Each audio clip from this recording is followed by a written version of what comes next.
Hi అండి. Welcome to our channel. Morning Yadagirigutta దర్శనం complete చేసుకొని, ఈవినింగ్ స్వర్ణగిరి ప్లాన్ చేసుకున్నాం అన్నాం కదా! సో, స్వర్ణగిరి అయితే వచ్చేసామండి. ఇది మెయిన్ ఎంట్రన్స్.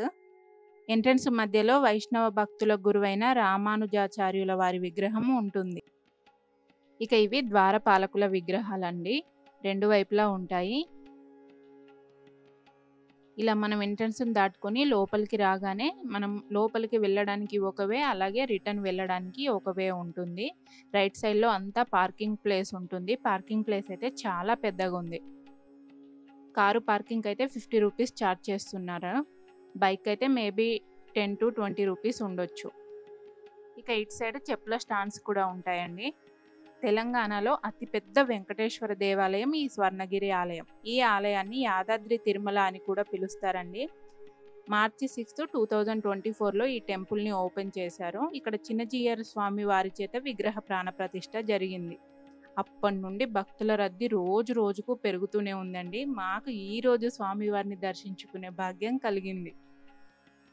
అలా నడుస్తూ రాగానే ముందుగా మనకు ఇక్కడ బ్రహ్మరథం కనిపిస్తుందండి. ఇక్కడ మనం బ్రహ్మదేవుడిని దర్శించుకోవచ్చు. వాటర్ ఫౌంటైన్ లాగా ఏర్పాటు చేశారు, కానీ ప్రజెంట్ వాటర్ ఆపేశారు. టెంపుల్ చూడండి, స్వర్ణగిరి పేరుకు తగినట్లుగా లైట్లతో బంగారు కాంతులు ఈనుతున్నట్లుగా ఎంత అందంగా కనిపిస్తుందో. మా మొహాలైతే చూడండి మొత్తం మాడిపోయాయి. మనం ఈ ద్వారం గుండానే లోపలికి వెళ్ళాలండి. దీన్ని వైకుంఠ ద్వారం అంటారు. దీని ముందు స్వామివారి పెద్ద పాదపీఠం ఉంటుంది. ముందుగా అందరూ స్వామివారి పాదాలను మొక్కుకొని వెళ్ళాలి. ద్వారానికి ఇరువైపులా ద్వారపాలకుల శిల్పాలు కూడా ఉంటాయండి. ఈ పాదాల పైన అందరూ కాయిన్స్ పెడుతున్నారు. మోక్ష చూడండి వేరే వాళ్ళ కాయిన్ తీసి పెట్టేస్తుంది. ఎంత పెద్దగా ఏర్పాటు చేశారో చూడండి పాదపీఠాన్ని. ద్వారం పైన కూడా కొన్ని విగ్రహాలను పెట్టారండి. చాలా బాగున్నాయి. మనం ద్వారాన్ని దాటగానే స్టెప్స్ స్టార్ట్ అవుతాయండి. మొత్తం 108 స్టెప్స్ ఉంటాయి. ఈ స్టెప్స్ ఉన్న మండపాలను దశావతార మండపాలు అంటారు. మొత్తం 10 మండపాలు ఉంటాయి. 10 మండపాల్లో స్వామివారి 10 అవతారాలను దర్శించుకోవచ్చు మనం. ఈ మండపాలు పైనుండి చూస్తే క్లియర్‌గా కనిపిస్తాయండి. నేను పైకి వెళ్ళిన తర్వాత చూపిస్తాను. మనం ఇలా నడుస్తున్నప్పుడు స్వామివారి నామస్మరణ చేసే విధంగా పైన స్వామివారి నామాలను ఏర్పాటు చేశారండి. ప్రత్యక్ష దేవ గోవింద, పరమదయాకర గోవింద, స్వర్ణగిరీశ గోవింద, యాదాద్రి తిరుమల గోవింద. ఇలా స్వామివారిని స్మరించుకుంటూ మెట్లని ఎక్కుతూ పైకి వెళ్ళాలి. రెగ్యులర్‌గా చాలా మంది భక్తులు ఇది తెలియక డైరెక్ట్‌గా పైకి వెళ్ళిపోతుంటారండి. స్వామివారి 10 అవతారాలను కూడా పాలరాతితో చాలా అద్భుతంగా మలిచారు. నేను ఒక్కొక్క అవతారాన్ని చూపిస్తాను.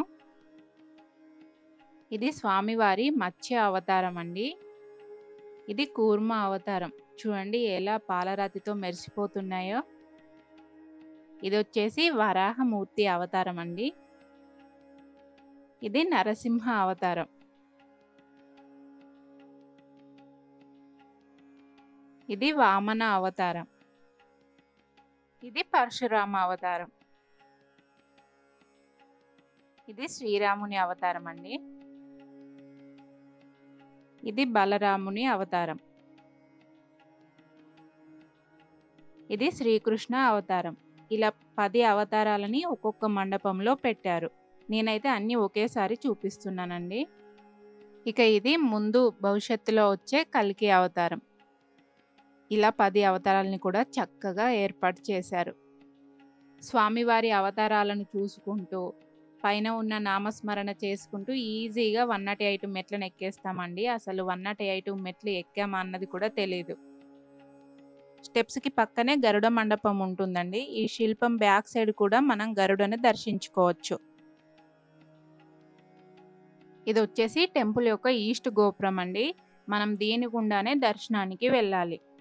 ఫోన్స్, కెమెరాస్ అయితే అలౌ లేదండి. బయట కౌంటర్‌లో డిపాజిట్ చేసి వెళ్ళాలి. ఈ గోపురానికి ఎదురుగా విజయ స్తంభం ఉంటుంది. తిరుమలలో స్వామివారికి జరిగే అన్ని సేవలు కూడా ఇక్కడ జరుగుతాయంట.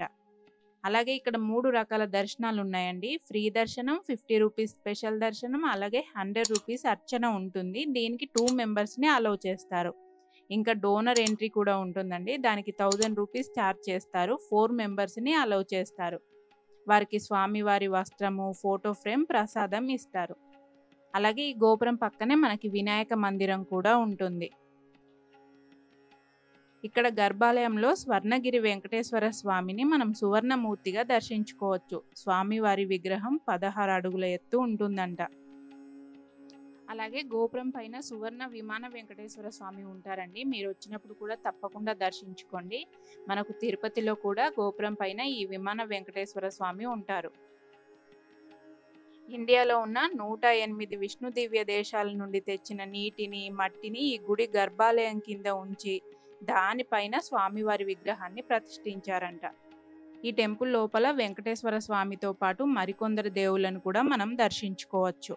మనం దర్శనాన్ని కంప్లీట్ చేసుకుని నార్త్ గోపురం గుండా బయటకు వస్తామండి. ఈ గోపురానికి పక్కనే హనుమాన్ మండపం ఉంటుంది. దీని హైట్ వచ్చేసి 127 ఫీట్స్ ఉంటుంది. ఈ హనుమంతుని విగ్రహాన్ని ఏకశిలతో మలిచారంటండి. ఈ విగ్రహం హైట్ 30 ఫీట్స్ ఉంటుంది. ఈ టెంపుల్లో ప్రతిష్ఠించిన విగ్రహాలన్నింటినీ కూడా తిరుమల నుండి తెచ్చిన స్టోన్తో మలిచారంట. ఈ ఒక హనుమాన్ మండపాన్ని నిర్మించడానికే 5 ఇయర్స్ టైం పట్టిందంట. ఈ హనుమాన్ విగ్రహం ఫోజు కూడా ప్రపంచంలో ఎక్కడ లేని విధంగా ఉంటుందండి. పిల్లలు ఆనందంగా ఉన్నప్పుడు ఎలా ఉంటారో ఆ పోజులో స్వామివారిని మలిచారంట. ఈ హనుమంతుని కింద ఉన్న బేస్ను కూడా హంపీలోని విజయ విఠల టెంపుల్లోని రథం స్టైల్లో డిజైన్ చేశారంట. ఈ హనుమాన్ మండపం వెనకాల పిల్లర్ పైన బంగారు గరుడ విగ్రహం ఉంటుందండి. మేము వెళ్ళలేదు, మీరు తప్పకుండా వెళ్ళండి.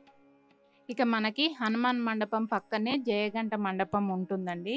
ఈ గంట చాలా పెద్దగా ఉంటుంది. పిల్లలైతే అసలు కొట్టలేకపోతున్నారు. దీన్ని మొత్తం కంచుతోనే చేశారంట. దీని వెయిట్ వచ్చేసి 1700 కేజెస్ ఉంటుందంటండి. మన దేశంలో 2వ పెద్ద గంటనట ఇది. మొదటిదే అయోధ్య రామ మందిరంలో 2500 కిలోల బరువుతోనుందంట.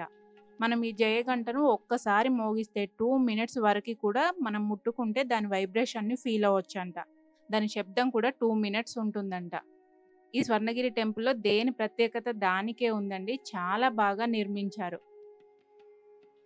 ఈ టెంపుల్ని మనేపల్లి చారిటబుల్ ట్రస్ట్ వారు నిర్మించారండి. వాళ్ళ అమ్మగారి కోరిక మీద మనేపల్లి హిల్స్లో 22 ఏకర్స్లో ఈ టెంపుల్ని ఇన్ని విశేషాలతో నిర్మించారు. ఈ టెంపుల్ నిర్మించడానికి దగ్గర 7 ఇయర్స్ టైం పట్టిందంట. ఇంత చక్కగా ఇన్ని ప్రత్యేకతలతో నిర్మించడానికి ఆ మాత్రం టైం పడుతుందిలేండి. చూడండి టెంపుల్ అంతా లైట్లతో ఎంత చక్కగా కనిపిస్తుందో. ఈ టెంపుల్ యాదగిరి గుట్టకు జస్ట్ 17 కిలోమీటర్స్ ఉంటుందండి. కాబట్టి ఇక్కడికి రావాలనుకునేవారు morning Yadagiri, evening Swarnagiri plan చేసుకోండి. మ్యాక్సిమం అందరూ అలాగే చేస్తారు. యాదగిరి గుట్ట నుండి ఇక్కడికి బస్సులు కూడా ఉంటాయండి. కానీ లోపలికి రావు, హైవే మీద దింపుతారు. హైవే నుండి జస్ట్ 1.5 కిలోమీటర్స్ లోపలికి స్వర్ణగిరి టెంపుల్ ఉంటుంది. చాలా ఆటోస్ అవైలబుల్ ఉంటాయి. ఈచ్ వన్ 20 రూపీస్ తీసుకుంటారు. వెంకటేశ్వర స్వామి అలంకార ప్రియుడు కదా, ఎంత అలంకరించినా స్వామి వారికి సరిపోదు. ఇన్ని లైట్లున్నా కానీ ఇంకా దీపాలతో అలంకరించడానికి ఇలా స్తంభాన్ని ఏర్పాటు చేశారు చూడండి. ఈ స్తంభం పొడవునా దీపాలు పెట్టడానికి అనుకూలంగా నిర్మించారు. ఇక ఇది వచ్చేసి మన టెంపుల్కి సెంటర్ ఆఫ్ ది అట్రాక్షన్ కోనేరు అండి. అద్భుతంగా ఉంటుంది. ఇక్కడ మనం ఒకవైపు భూవరాహస్వామి, మరోవైపు లక్ష్మీ నరసింహస్వామిని దర్శించుకోవచ్చు. ఈ మధ్య కాలంలో ఇన్స్టా, ఫేస్బుక్, షార్ట్స్ ఎక్కడ చూసినా ఇదే కనిపిస్తుందండి. కోనేరు మధ్యలో విష్ణుమూర్తి ఉంటారు. ఈ విష్ణుమూర్తిని జలనారాయణుడు అని పిలుస్తారు. ఈ ప్రాంతాన్ని జలనారాయణ స్వామి సన్నిధి అంటారు. ఇది ప్రపంచంలోనే 2వ జలనారాయణ స్వామి విగ్రహం అంటండి. మొదటిది నేపాల్లో ఉందంట. ఈ కోనేరు 4 కార్నర్స్లో 4 చిన్న మండపాలు ఉంటాయి. అవి 4 వేదాలకు నిదర్శనం అంట. స్వామివారు ఆకాశాన్ని చూస్తున్నట్లు ఈ విగ్రహాన్ని మలిచారు. ఈ కోనేరు చుట్టూ మండపం 2 అంతస్తుల్లో ఉంటుందండి. మొత్తం కూడా లైట్లతో చాలా బాగా డెకరేషన్ చేశారు. భక్తులందరూ ఈ కోనేరులో కాయిన్స్ వేస్తున్నారండి. చాలా కాయిన్స్ ఉన్నాయి. ఈ టెంపుల్కి లైట్లు కూడా మెయిన్ అట్రాక్షన్ అండి. ఈ విగ్రహాన్ని మలిచిన స్టోన్ దాదాపు 6000 కేజీల పైననే ఉండేదంట. మొత్తం విగ్రహాన్ని మలిచాక 2500 కేజీలు అయిందంట. ఇంకా ఈ టెంపుల్ లోపల మనోఫలాభీష్ట పలకం ఉంటుందంటండి. దానిపైన మన కోరికలను రాస్తే జరుగుతాయంట. అలాగే బంగారు బావి కూడా ఉంటుందంట. అలాగే టెంపుల్‌కి పక్కన పెద్ద బిల్డింగ్ ఉంటుందండి. దాంట్లో స్వామివారి నిత్య కళ్యాణం చేస్తారంట. దాంట్లో ఒకేసారి 1200 మెంబర్స్ స్వామివారి కళ్యాణాన్ని చూడొచ్చంట. దాని కిందనే ఉచిత భోజన సత్రం ఉంటుందటండి. దాంట్లో కూడా ఒకేసారి 1200 మెంబర్స్ భోజనం చేయొచ్చంట. మాకు టైం లేక మేము వాటిని చూడ్డానికి వెళ్ళలేదండి. మీరొచ్చినప్పుడు తప్పకుండా వీటన్నింటిని చూడండి. అలాగే ఆ కోరికలు తీరే పలక పైన మీ కోరికల్ని కూడా తప్పకుండా రాయండి. మాకు లేట్ అవుతుందండి. పిల్లలున్నారు కదా! సో, మేమైతే రిటర్న్ అయిపోతున్నాము. మీరొచ్చినప్పుడు మాత్రం అన్నింటిని తప్పకుండా చూడండి. మాకు కూడా చూడాలనే ఉంది కానీ అస్సలు వీలవ్వట్లేదు. ఈ వీడియో నచ్చితే తప్పకుండా లైక్ చేయండి. మన ఛానల్‌ని సబ్స్క్రైబ్ చేసి పక్కన ఉన్న బెల్ ఐకాన్‌ని ప్రెస్ చేయండి. మీకు తెలిసిన వారితో షేర్ చేయండి. Thanks for watching.